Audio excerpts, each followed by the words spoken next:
definitely an interesting news. As look, from my understanding, is Jonas Valanciunas is more than likely going to be the guy that they go for.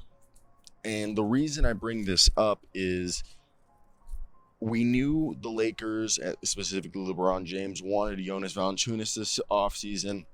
My understanding, the reason why he took the deal with the Wizards was that was the most money he was going to get, and it was the most realistic way for him to get money and still end up in Los Angeles. What do I mean by that? Well, what I mean by that is the Wizards were going to pay him more money than anybody else was going to pay him, which was basically the full mid-level exception they gave him, or almost a full mid, and he was going to be a starting center for them. As if you weren't following this past season for the Wizards center position outside of Richaun Holmes was so bad last year that we legit were playing Patrick Baldwin, Danilo Gallinari, Anthony Gill, like the most random guys at the center position. So Jonas going there is going to allow him to get a bunch of touches to beef up his stats, and then the Lakers are more than likely going to trade for Jonas Valanciunas with whatever salary they want to get rid of in a move, because if he makes a very friendly. So like, let's say if Max Christie doesn't work out, or Max Christie is just not in the rotation, we're going to see him be used more than likely as trade capital for the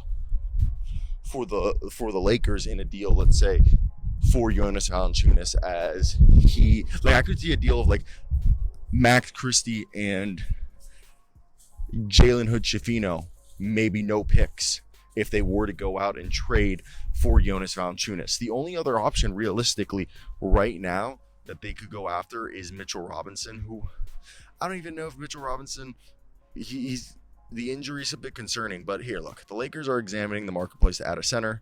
Jaxson Hayes, Christian Wood, and Christian Koloko are all on the team currently behind Anthony Davis, and Koloku's on a two-way. Now, Jaxson Hayes, former lottery pick, I believe, former lottery pick, has been extremely impressive. He's an athletic freak. He could be someone that comes out and is their guy. But outside of that, if they were to go after Mitchell Robinson, I think he would be both. I think he's a bit more expensive, but in terms of contract, but I think he'd be someone that they could get. I don't even know how willing the Knicks are to be wanting to trade him, because he's a pretty darn good backup. Now, the Lakers have a pair of future first round picks they can use to upgrade the center if a potential center becomes available via trade. As we said, Valanciunas is the guy that I think they're going to go after, and I really do believe that a deal for Valanciunas is going to be there. And if Jakob Poeltl could be a guy, so basically Bruce Brown and Jakob Poeltl are both. So these are the three trades I think that could happen: the Jonas Valanciunas, the Mitchell Robinson, and then Jakob Poeltl, Bruce Brown. And why do I think those trades? Well, if you just look at what the Lakers need, specifically, I think having the Lakers get Bruce Brown and Jakob Poeltl. First off, Bruce Brown's expiring. I think that's a very feasible trade that could actually benefit them, and they have the salaries to do it.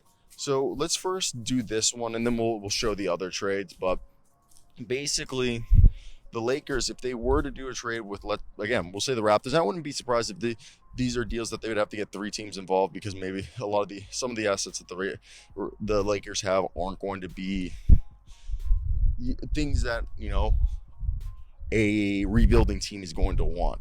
As we know, the Raptors are rebuilding. So right here, as I said, Poeltl and Mr. Bruce Brown. They could also just do straight up Poeltl, which would be possible and is the easier. Poeltl's making 19.5, which is a steep payment for Poeltl. I think the market hadn't It's not terrible. 20 a million a year for Pirtle isn't terrible, but the crazy fact that he's almost making the same amount of money as Jared Allen is wild. And that's my only thought. So if if they did a straight up deal for Jakob Pertl, you would have to think D'Angelo Russell or Rui Hachimura or a combination of Gabe Vincent and Jared Vanderbilt would be that deal. Now, I think if you were going to do the deal of Pirtle and Brown together, the Raptors would be looking at for financial flexibility, and your assumption would then be it's probably going to be D'Angelo Russell, and more than likely at that point, I'd have to assume that it's going to be Rui Hachimura together. And then if they had to still, because they're going to be $7 million short on a deal like that, I would not be surprised if, again, let's say a guy like Max Christie is not playing up to snub. That could be somebody that they would include in the trade. If not, the only other option I think is a Gabe Vincent. So we're just going to do Gabe Vincent in this one. And I think one pick would be the best way to go about it, in my opinion, if I were them. As I think looking at the current, this would work. That's what they're saying, that this deal would work. It would actually work out for both parties involved. And I like that. I think it's a deal that if you see it, I think everyone would agree that, like, not a bad one. Bruce Brown, Jakob Pertl for D'Angelo Russell, Rui Hachimura, Gabe Vincent, and the 2031 first round pick. You probably make it like top 5 protected. Now let's just finish up real quickly, and I'll show you guys the other two trades that we had discussed in this video.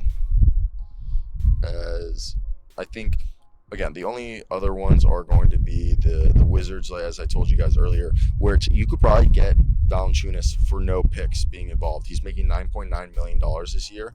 I wonder if you just called them up and you said, I think from my understanding, is Jalen Hood-Schifino is somebody they're not necessarily that fond of. So you're over here, and 9.9 max. I could really see this being the deal. As you guys see right here, Jonas Valanciunas for Max Christie and Jalen Hood-Schifino. I just don't see how at this point this is great. Wizards get a former first round pick and then a young guy who's on a multi-year deal that he recently signed that's a really cheap, really good value. And the final one, of course, is going to be this Knicks deal, which is like, look, the Lakers would have to, it's Mitchell Robinson who's making 14.3, and this is where it becomes difficult, because if they were going to do that deal, I feel like the Lakers at that point, they're